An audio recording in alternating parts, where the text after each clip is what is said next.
at the link at the bottom, which is bit.ly/sunboss, and I think someone dropped it in the chat as well. Yeah, Anna dropped it in the chat.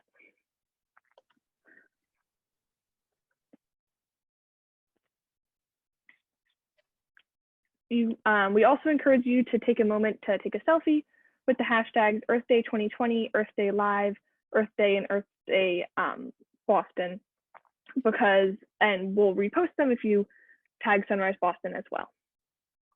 So far today, we've had a teach-in about movements in the Green New Deal. And later we're gonna have teach-ins about the Green New Deal for public housing, the history of the labor movement and striking, and at 7 p.m., a virtual rally with our favorite Ed Markey. We encourage you to text a friend right now who might be interested in coming to the rally to hear from Markey, as well as many other speakers and musicians.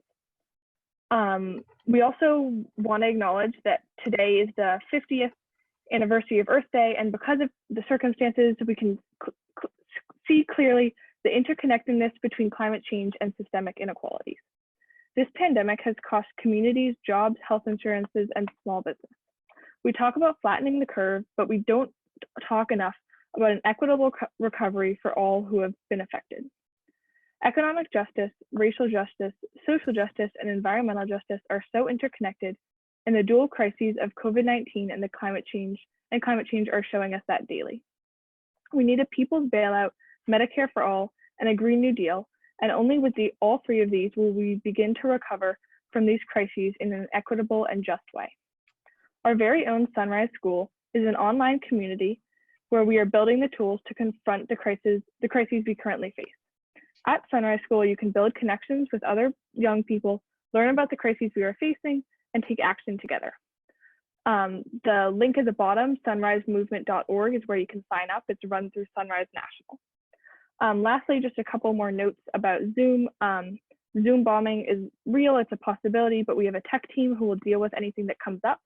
So if anything happens, feel free to close the chat, turn your volume down, or leave the meeting for a minute, but our tech team will be on it. We also encourage you to use the chat to agree with things, to ask questions, anything like that, because we'll be on that as well. In this webinar, we're going to talk about the basics of Massachusetts politics, including the statehouse, the lawmaking process, and certain case studies. Some of what we're going to talk about is probably going to be a little bit disappointing, as you guys would expect, but we're also going to talk about solutions and things that we can do. Next slide. We're going to start with introductions. My name is Kate. My pronouns are she, her. I'm from the Boston Hub, and today I'm feeling inspired. I would encourage you to drop your name and pronouns in the chat and one word that describes your day. And if you see or hear a word that you resonate with, feel free to drop a star with that as well. And Joel, do you want to introduce yourself? Yeah, hey, I'm Joel, he, him pronouns. I'm feeling energized. I just sat like many of you the last couple of hours, and you know, it's clear that the things we want to get done are most likely to get done through organizing. Fortunately, we've got the people. It's fantastic to see all these folks writing in. People feel good and happy and motivated and productive. Yeah, I should say I'm also from the Boston Hub. Yeah, Kate, how you feeling? Should we get started? Yeah, let's get started. We're going to frame the information about the State House in the context of two bills that will hopefully relate to both the COVID crisis and the climate change crisis. So we're going to start with the eviction moratorium. Fantastic. Thank you so much. So on Monday, Governor Baker signed into law a bill that is seen as one of the most tenant and small business friendly rent moratoriums anywhere in the country. This bill offers protections for renters, homeowners, mortgage holders, and small businesses. On the right, you can see a description of what would be in this bill before it was passed by Representative Mike Connolly. And on the left, you can see a statement from Representative Hogan upon the bill being passed. We should note that these are the two lead sponsors of the bill, Mike Connolly of Cambridge and Kevin, I said Hogan a moment ago, I'm sorry, it's Honan of Brighton. So this is fairly exciting. We're going to talk a little bit today about how this became a law, a little bit about the process that was required to go from an idea to this finally being signed by Governor Baker on Monday.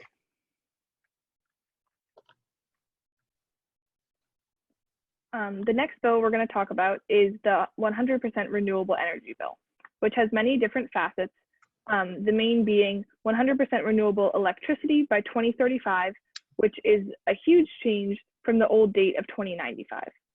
Other parts of it are 100% renewable heating and transportation by 2045 and a clean energy workforce development fund. This will use savings from clean energy projects installed on state properties to fund training, education, and job placement. The job placement prioritizes displaced workers and low income and communities of color, therefore incorporating environmental justice goals for this just transition. The two goals, renewable electricity by 2035 and renewable heating and transport by 2095, will have requirements for accountability to ensure progress with an interagency working group. The group will also propose changes to state laws and regulations that affect energy consumption to accelerate this transition to renewables.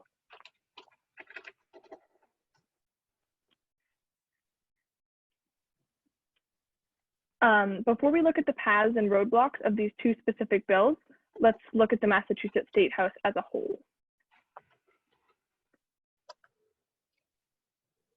So as you can see, our Governor Charlie Baker is a Republican, but both the legislative houses are democratically filled. 34 out of 40 Senate members and 127 out of 160 House members are Democrats. However, the State House doesn't always act like that. One major reason is that when one political party is so dominant, there is nothing to distinguish against. There is not a feeling of being against the Republicans, so Democrats may begin to lose their identity as a party and therefore be less forceful in their legislation. Another reason that this very blue State House might not act that way is because of abuses of power. Next slide. So here are a couple examples of how State House rules can lead people like the Speaker of the House or the chairs of committee to have unreasonable amounts of power. Speakers can kill any legislation or can push any bills through. Because of this, being on the Speaker's side is very useful to legislators. The relationships between legislators and the Speaker can allow some to be given special treatment and get their bills for their constituency or for what they believe in to be passed quicker. Our current Speaker, Robert DeLeo, is a very centrist Democrat. So the power of the Speaker is causing members of the House to move towards his centrist positions to advance their agendas. This is leading to a less and less progressive House and causing problems with these bills like the eviction moratorium and 100% renewable energy. Secondly, the Speaker has the power to change things like term limits. So DeLeo, who ran for Speaker advocating for term limits, eliminated the 8-year limit, allowing himself to serve for as long as he wants. Also, the Speaker can run House sessions in the way that they want to. So in DeLeo's case, this means little to no floor debate. He likes consensus, which means no dissent or disagreement, slow legislation and middle ground. So throughout his time, he has ensured that things are generally settled before they get to the floor through things like backhand deals, so the House doesn't seem divided. Again, because of his centrist position, this has caused a lot of problems for the progressive agenda, given that things are generally settled before and you can't hear everyone's opinions. There are other abuses like the power of the chair committee. So for example, Thomas Golden is the chair of the Telecommunications, Utilities, and Energy Committee, which relates very heavily to a lot of the work that Sunrise does. The chair of committee can determine the length at which bills are passed and has a lot of power in terms of their progression, which we'll see later.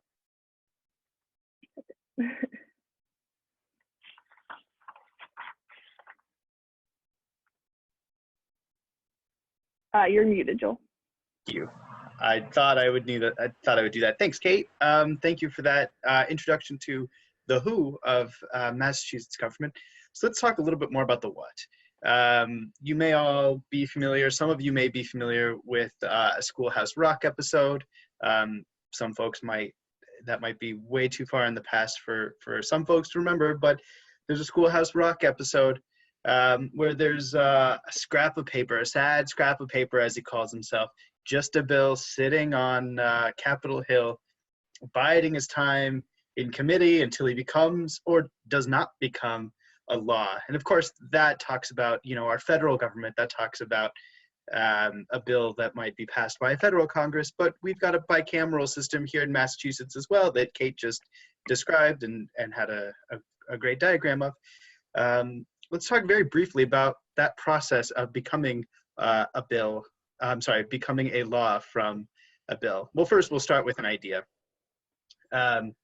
Anybody can come up with this idea. It can come from anywhere. It can come from legislators. That may be the most common. Departments and agencies of the government. The governor, him or herself, could introduce a bill, or it can come from the public.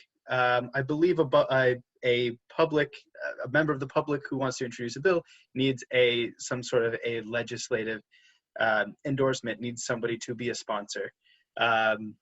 We'll continue down this. We've got a few steps here.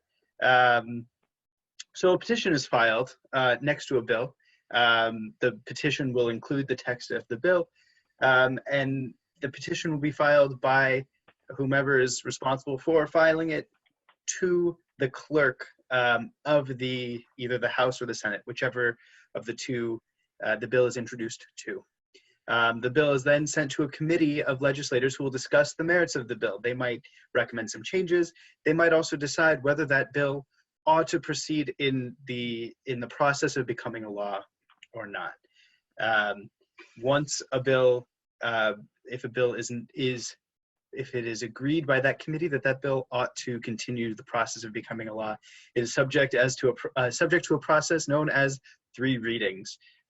So this gets a little bit hairy. I'm gonna open a couple more of these bullet points here. The first of these readings is the committee report, a committee that is intimately acquainted with the topic area of the bill. TUE is the one that we've been talking about for our renewable energy bill. We'll review the bill for its relative merits and issue a committee report. The second reading is when the bill goes to a more broad committee within either legislative body. So that is steering and policy, or if it involves state finances, ways and means. And then the third reading is by a committee called, appropriately, the Committee on Bills in the Third Reading. And that committee checks for legal problems and makes sure that the bill has proper citations. So now we get through, so that's sort of the mire, that's sort of the complex mess in the middle that I think we sometimes don't really know happens. Then we get to what we think of as a bill that might actually become a law. So after the 3 readings, the bill goes to the opposite House of Legislature. In Massachusetts, the House and Senate have to agree on an identical bill or else it cannot become law. We'll get to that in a moment. That actually comes up as a topic, I believe, in both of the bills that Kate and I are describing today. So this bill, once it clears the 3 readings, advances to the other branch for approval there. There may be amendments made. And finally, once the 2 branches agree, the bill will be enacted and sent to the governor, who has the option to sign the bill, veto the bill. There are a couple other concepts like pocket veto that have to do with mechanics around if the legislature goes out of session and the government has not signed the bill, what happens? Those tend to be more detailed ideas that we don't necessarily want to spend a whole lot of time on here. 2 other notes. If the Senate and the House disagree on the text of the bill, if they come up with 2 separate bills, we'll end up with a conference committee. 3 members of each of those houses will get together as appointed by the leaders of each house. There must be 1 person from each political party in each of those. So for example, in the eviction moratorium bill, we have 2 Democrats and 1 Republican from the Senate and also from the House that get together and try to come up with a compromise bill that is no longer subject to amendments. One other note that comes up, it turns out this eviction moratorium hits a lot of our edge cases. In general, a bill is enacted 90 days after it's signed. And there's some specific legalese around what constitutes a day, a business day, and what time specifically it goes into effect at midnight and 1 minute on the 91st day. There's a lot of stuff there. We get to skip that for the eviction moratorium bill because it was designated as an emergency act, which means it went into effect immediately. We can thank Representative Connolly for making sure that that bill went out right away. So let's get from the text to this fun diagram. I don't actually know. Do I have a name for where this came from? Yes, Eben Bine. Thank you so much. So this sort of describes what we were describing a moment ago of how a bill becomes law. You'll see this diagram one more time in our presentation. Notably, we've got the Senate President Spilka, Karen Spilka, and House Speaker DeLeo, who are sort of gatekeepers to a bill becoming law for where we are. I think, Kate, unless you have anything else for this slide for the moment, I'm happy to leave it here. I know there's a lot. We could spend quite a bit of time on this slide specifically. It ought to be pointed out that we end up with several different readings of each bill because it goes through several different committees to make sure that it is accurate, to make sure that it is affordable, and to make sure that it makes sense for the policy area that it would apply to. Fantastic. Oh, I clicked in the wrong place. Here we are. So let's talk about an example here. This moratorium on evictions, I presented this slide at the beginning. When Kate and I were putting this presentation together originally, that bill hadn't passed yet. It was actually still stuck. We'll talk about it one more time in this presentation. But it took 5 weeks for this bill to go from an idea. It was introduced by Representatives Connolly and Honan on the 13th of March. It was sent to several different committees. The Senate concurred on the bill on April 6th, and both houses finally enacted the same bill on April 17th. That is last Friday. I believe it was around 3 p.m. The governor walked in on Monday morning and signed the bill into law on Monday.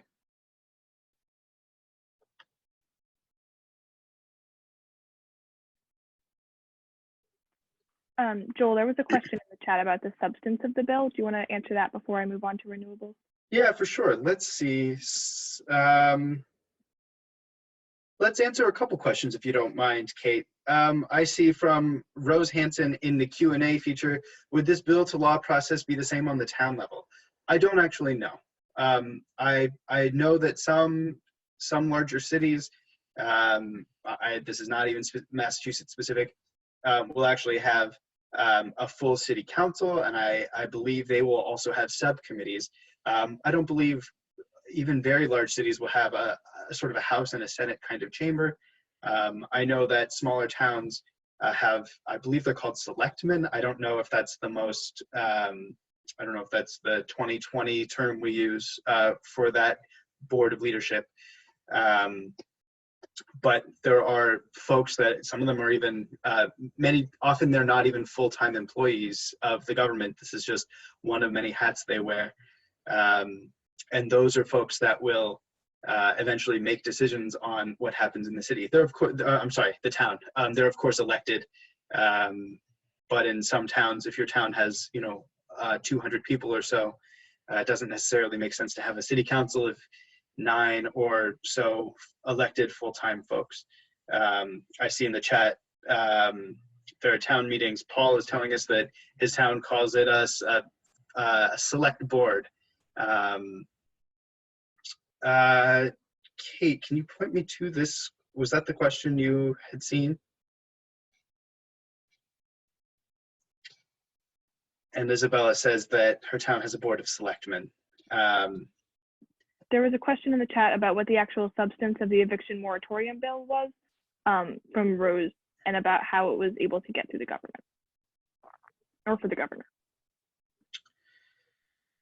Let's see.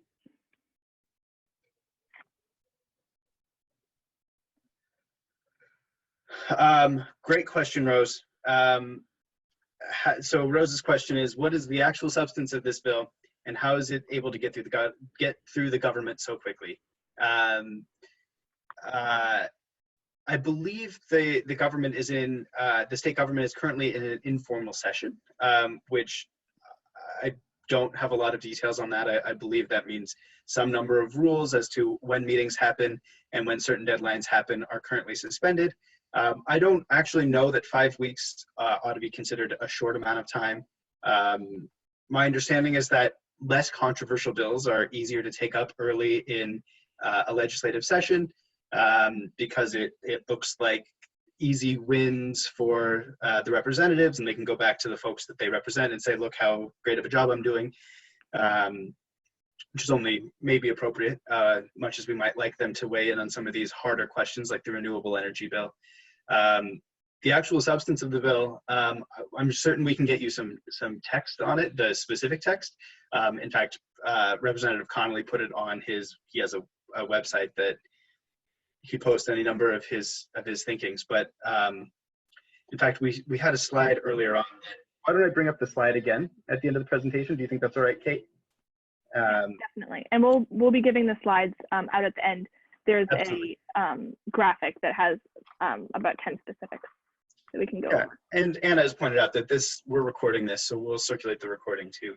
The gist of the bill is that there are some protections for renters, protections for homeowners who might be behind on their mortgage, as well as banks that might hold mortgages. We don't necessarily classically think we want to bail out banks, but in this case, they're not receiving payments, so there might be some opportunity to help them stay liquid, or at least not go belly up on the mortgage itself, as well as a moratorium on small business rent. So that's kind of the high level. We'll certainly get you the text. We'll take a look for questions. Yeah, David points out that 5 weeks is quick. Some bills last an entire legislative session or of 2 years. Kate, I feel like that is your cue, my friend. Are you ready? Great segue, yeah. Fantastic. David, you have no idea how well you just set us up. Thank you. So we're going to look at the path of the renewable energy bill. It was introduced to both the Senate and the House, and only the Senate, which is the more progressive of the two legislative bodies, showed support of it. It was then referred to the Committee on Telecommunications, Utilities, and Energy, which we'll refer to as TUE. Just for context, the chair of this committee is Thomas Golden. He scored a C- by a report of Progressive Massachusetts. He takes most of his money from the Association of Realtors, and he scored a third out of 4 rankings from the Environmental League of Massachusetts. So the hearing in the TUE committee was scheduled for July 2019, but then the reporting date was extended to June 2020. So like someone just said, it took an entire legislative year.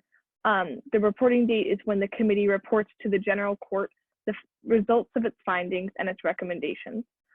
So basically the bill was stalled until this June, this upcoming June. This normally happens because bills that are controversial are generally moved to the end of the schedule, so as not to hold up progress for bills that may be passed quickly.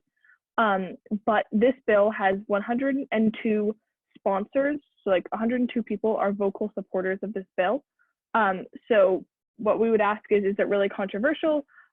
Possibly the power of the chair is just being used to further one specific agenda, given that the majority of the House supports this bill, and the majority of the two legislative bodies supports this bill.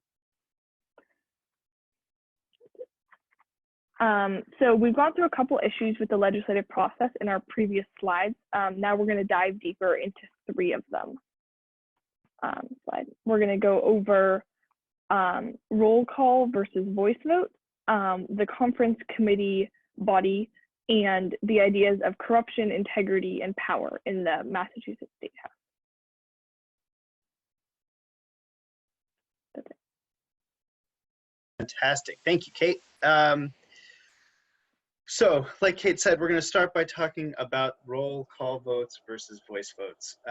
This is, for those of you who were born and grown up in Massachusetts, I'm not among you,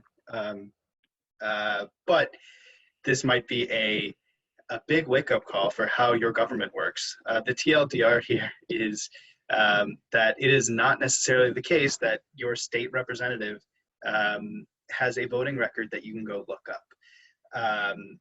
Votes in the State House are not public unless a member asks for a recorded vote, and that requires 1/10 of those present to stand for roll, at which point a vote happens with names recorded next to votes. This is not necessarily something that holds up legislation, but it doesn't allow the public to see how your representative voted, so we can't hold our legislators accountable.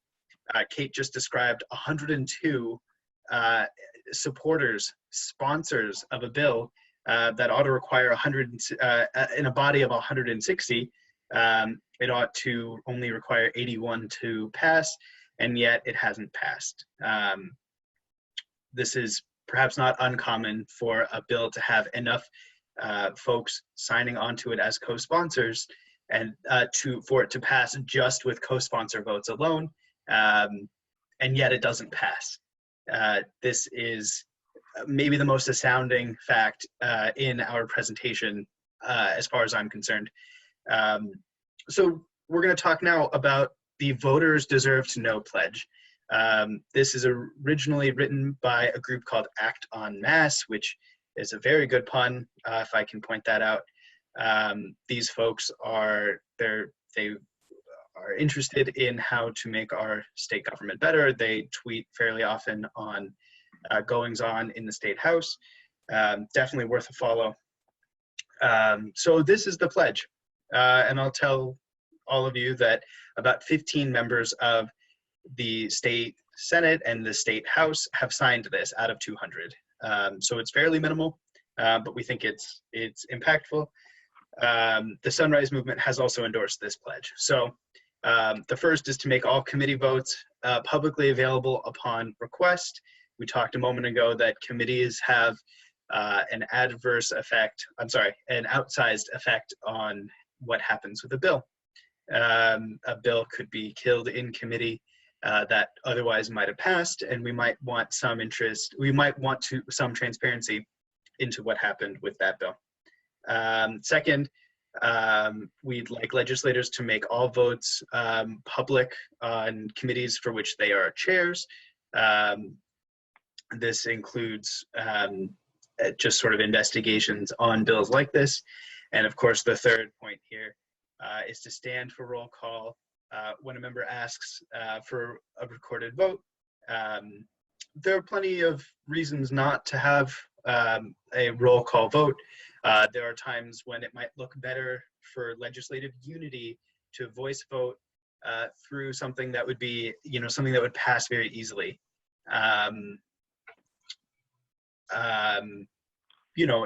But on the other hand, it makes some sense, one, to know how your legislator voted specifically in the context of something that might be a little bit more controversial or something that might really affect your most vulnerable neighbors. Kate, anything on this before we get to our first action? Yeah, so for the Voters Deserve to Know, for why standing for roll call really matters, this doesn't necessarily hold up legislation in the way that a committee might, standing or voice vote versus roll call, but it really matters in terms of accountability of the government to its people. So for the 100% renewable bill, I won't know how my specific congressperson voted unless 16 people stand for roll call and demand that it be recorded.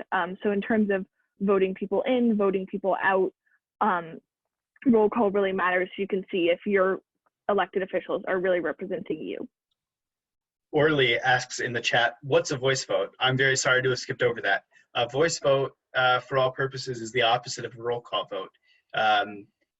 The legislative body can choose to pass a bill based on hearing whether the yeses or the nos are louder in the chamber and deeming the result of that determination a pass or a fail on a vote within the legislative body, even if that vote is something as important, as critical as a vote on a law. You might imagine, choosing something like, formally recognizing a citizen for their contributions to the Commonwealth.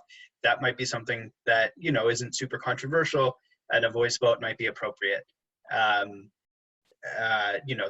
legislative body as a whole has said, this is something that we value, this is something we're going to pass. It's not a matter of politics or controversy. But this process is also not only commonly used, but the default for passing legislation through the State House. This is a challenge. Every one of us has a state representative, and we don't know in particular how they voted on the issues that we care about. We might trust what they say, but we don't necessarily know specifically how they voted. That also makes it a little bit challenging for folks who might have new ideas running for office to differentiate themselves from the folks already in office. It's hard to say, well, your current representative does not believe in a Green New Deal, and I do, because you just don't know. Our action item, Kate, anything else before we go to the action item? I want to get to the action item, at which time we'll check the chat. I see a bunch of activity, so I want to make sure we get to that. Anything else from you, Kate, before we go on? No, we can go to the action item. Fantastic.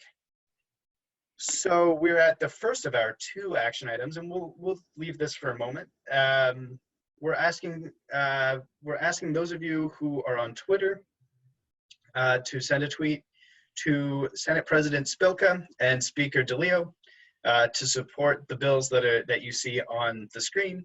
We will get we'll get this message posted in the chat as well.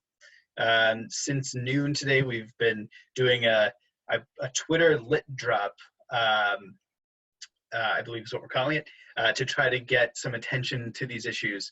It turns out one of the challenges in getting a renewable energy bill through the state legislature is that we don't have accountability for how our legislators are voting, so that might make a little bit less urgency around getting the bill passed. Let's see. While I leave this up, and I will also make sure that we get the text in the chat. If you give me just a moment, we'll also check the chat now and see. Yes, Orly, I'm glad I answered your question sufficiently. Emma asks, like old-fashioned yay or nay. I don't know that you mean the question literally, but I believe Kate and I spoke for a moment around whether this is yay or nay, or what were other options? Yes or no?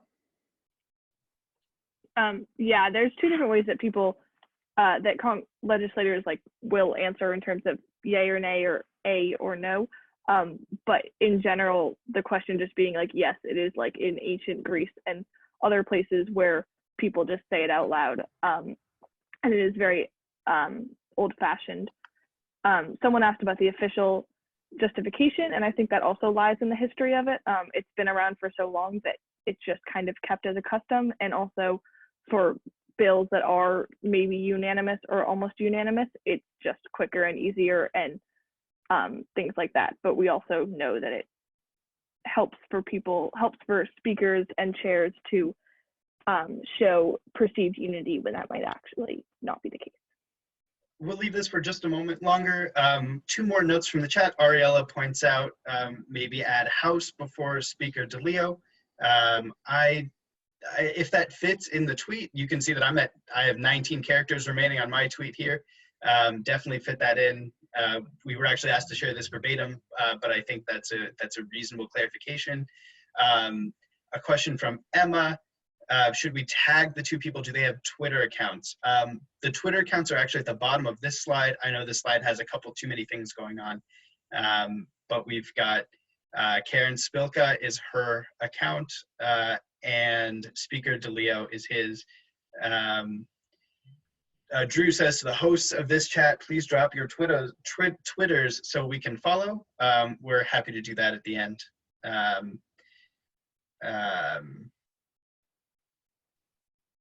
I will, Kate, I say we leave this for just a moment longer.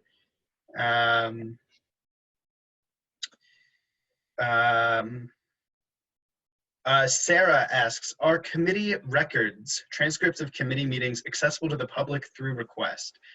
I don't have an answer to that. I would imagine the answer is yes through request. I would imagine it's at the discretion of the committee chair to make them public, but they're not public by default. And also it takes a considerable amount of time, which we'll go over in a little bit, about the access to information by the public. An anonymous someone attendant. Asked about, Go ahead. Someone asked about the two bills that are mentioned in here. H4264 is about environmental justice, and H2836 is the renewable energy bill that I've been going over. A couple different questions around what might be standard in other states. I can in good faith tell you I have really, truly no idea. There might be Sunrise hubs that have some thoughts on that. But I think a lot of folks here see Massachusetts as the leader in this area. Kate, should we continue? Yeah. This text is in the chat and we're happy to share it again at the end. You'll be able to search that hashtag and you'll be able to see it. We will continue. Thanks, everyone. So one of the next issues that we're going over, possible issues that we're going over, is the conference committee. So if the House and the Senate don't come up with a bill that is similar, then it is sent to the conference committee. This is a group of 8 people, including the House Speaker, DeLeo, the Senate President, Spilka, and 3 people that each chooses. So the members are appointed by the Speaker, and they usually contain experts on the subject and the chairperson from which the bill came from. So for the renewables bill, that would include Thomas Golden, and it also, each of the 3 people from each house has to include one from the minority party. So DeLeo and Golden would both be a part of the small group that decides on the final bill for the renewables bill. The conference committee can change the bill in any way, and when it comes back to the legislative houses, it can only be voted on and not debated or amended. That being said, the legislative houses could vote it down, but often for progress and efficiency, members are often possibly pressured to vote in the way that the conference committee suggests. Next slide. And lastly, we're going to talk about corruption, integrity, and power in the Massachusetts State House. So the Center for Public Integrity gave Massachusetts a D+ in government accountability and transparency. The worst categories of these are public access to information, judicial accountability, and lobbying disclosure. So going into public access for information, this relates to things like how data and information is not easily shared with the public. So it could be among requests, but it also takes a really long time. Private sector involvement is often exempt from the information provided by the government. So in terms of accountability, when we want to know how people are, how our representatives are voting on our bill, not only may we not know that because of the voice vote, but we also don't know what private companies were involved in the decision making. And lastly, citizens do not receive information from the government quickly or without cost. So that goes back to our first point about wanting to know how a committee may vote or transcripts, etc. So second is judicial accountability. State level judges are not required to give reasons for their decisions. So we don't know who they're representing, what cases were the reason that they decided what they decided, and basically just how they're voting in general or how they're deciding in general. Citizens also cannot access court administrative records or the evaluations of judges. So for legislative records, we can see it maybe like later taking a long time. And for court ones, that is not the case. We can't see them at all. And lastly is lobbying disclosure. So lobbying information is not made available to the public, and the disclosure records are not independently audited by an impartial third party, so we can't necessarily know if they're truthful because we don't have the specific information regarding them. Next slide. So now we're going to start to think about next steps in Massachusetts state politics. You can see kind of from a lot of the things that we've gone over, there are people who are fighting for the bills that we want passed and for the agendas that we want to happen, but there's also a lot of issues with the process that we need to be resolved. So some things that Sunrise is doing are campaigns that are encouraging representatives to stand for roll call and so in order to get the record on who voted which way. We want to know what your thoughts are, so if you can drop any ideas in the chat that we can think about as a whole to make our government more transparent, more accountable, and more representative.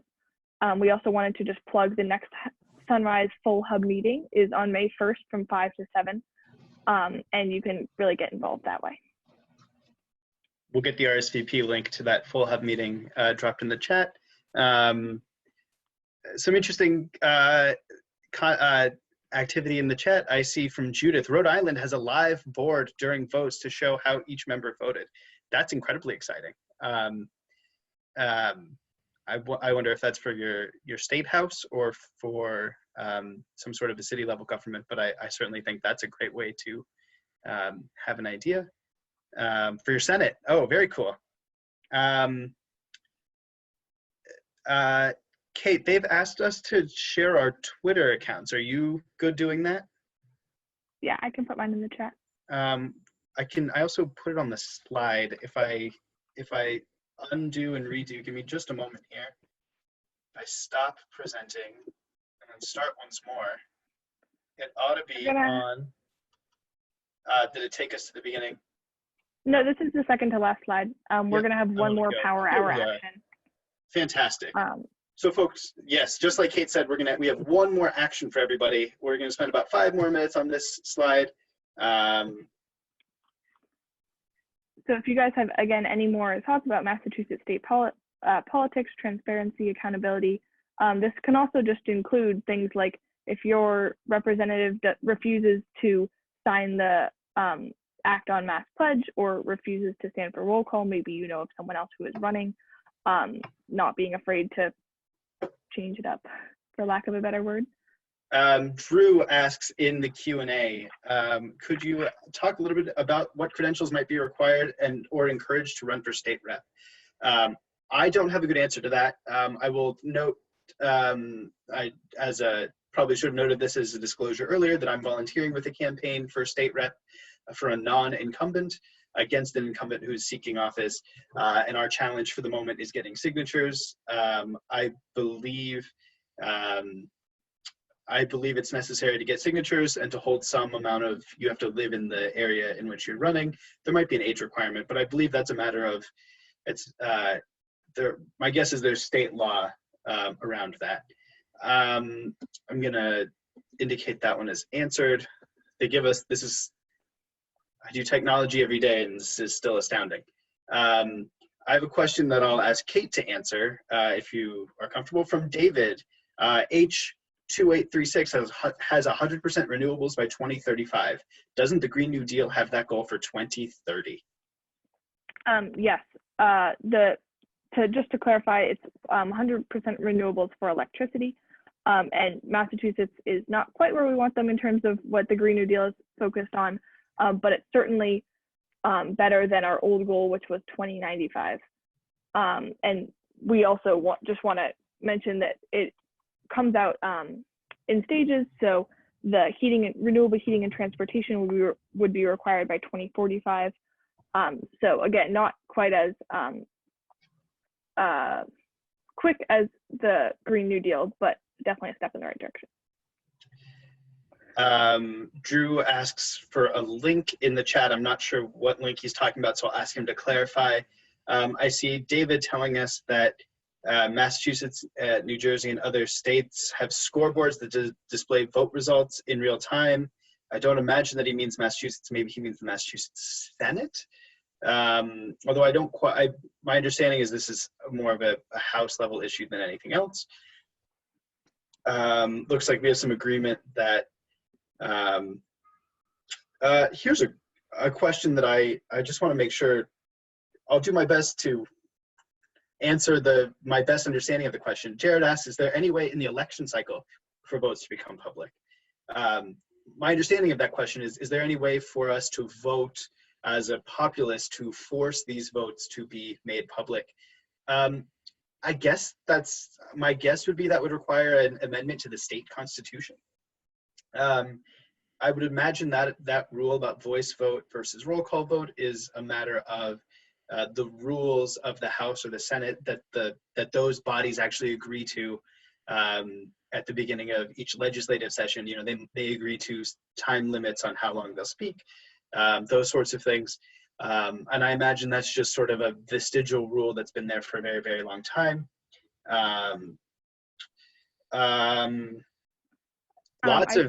Go for it, Kate, please. There was a question about how, maybe we'll take this one and then go on to our next action, but how progressive members of the Massachusetts legislature will work across party lines to try to pass this renewable energy bill. I just wanted to point out again that because the majority have actually verbally supported the bill, right now it isn't really a partisan issue. It's more of the issue that it is stuck in committee until June. So it seems as though we can't necessarily see the voting records, we do have the sponsors that we would like for it to be passed. At least that's what we know right now until June when the report should come back.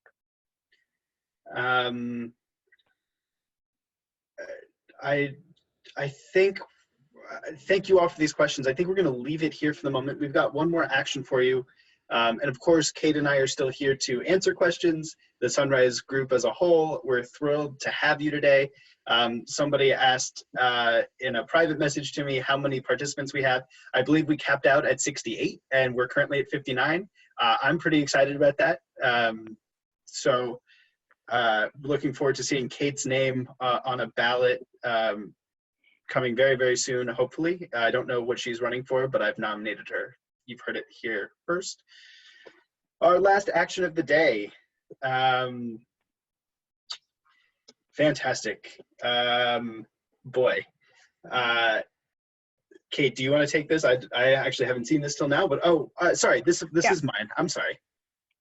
Okay. Either way. So as you know, we've been ending each of these sessions with an action of some kind. This is the most we can possibly do on an Earth Day that keeps us largely indoors. So we're going to try to help our partner, Four River residents, against the compressor station by submitting comment to the Federal Energy Regulatory Commission to stop construction on the Weymouth compressor station. So this is moving natural gas from New Jersey to Canada, and the construction of this project has continued despite risk to the workers. This is something that has come up in Sunrise circles for a little while now. I know that one of the actions we like to take is trying to limit work like this, in no small part because it puts risk to the workers as well as the residents in the area. I'll point out that we're almost to the day 10 years since the British Petroleum oil spill. If you go on Ed Markey's Twitter account, you'll see his account of learning more about that oil spill. His account is a gold mine of real gems. I highly recommend it. But we're nearly 10 years to the day when British Petroleum lied to us about how much oil had been spilled. That's a topic for later. We ask those of you who are willing to go to bit.ly/Weymouth comment. Chat. I'm sorry. The link is in the chat. You guys can easily click on that. Beautiful. Actions are on that link.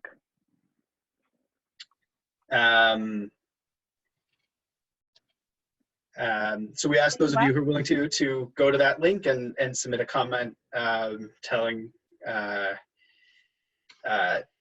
are we here? Telling at the FERC that we'd love for them to stop construction on this compressor station. Once you've done that, you can add a plus mark in the chat just to indicate you've completed the action.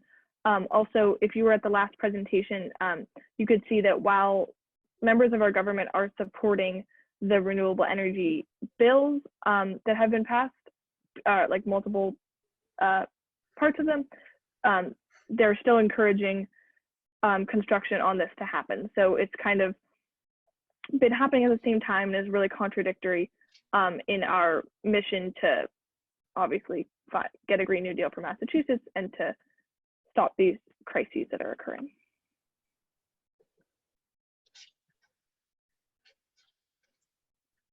Folks, we have you, once you've done that, in fact, I did a little while ago, so there's my, yeah.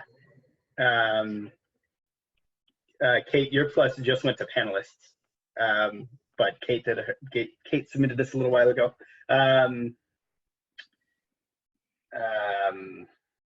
We're still here. We have your captive attention for the next 5 minutes, and we're still here to answer questions. I guess it's hard for you to see each other's questions. There's a question that's been in the chat for a little while about how the ballot initiative process and how citizens might be able to start the process on their own. Thank you, Drew, for that question. I can honestly tell you I don't know. Kate, you might have some more insight on this? Yeah, some of the ways that citizens have started the bill process in the past has been when encouraging certain lawmakers to take it on. So, for example, this doesn't quite relate as much to Sunrise, but in terms of the organization March for Our Lives, they've drafted legislation and encouraged lawmakers to adopt it and bring it to the House committees and bring it to the legislative process. Someone asked, finding e-comments under documents and filings. Orly, I can check that out on the link.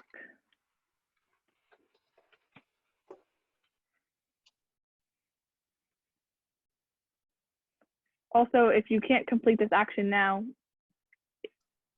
feel free to do it later as well.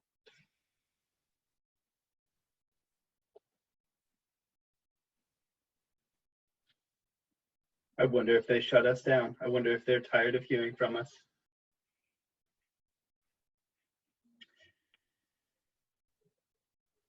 Oh, fantastic. Thank you. So again, I'm not certain who can all see the chat, but Drew points out that a certain number of signatures is required for a petition to go to the legislature if they don't act on it. So it looks like, also Orly looks like she found e-comments, so fantastic. We'll leave this link up for the rest of our time. Looks like both Drew and Ariella have posted links about petitions.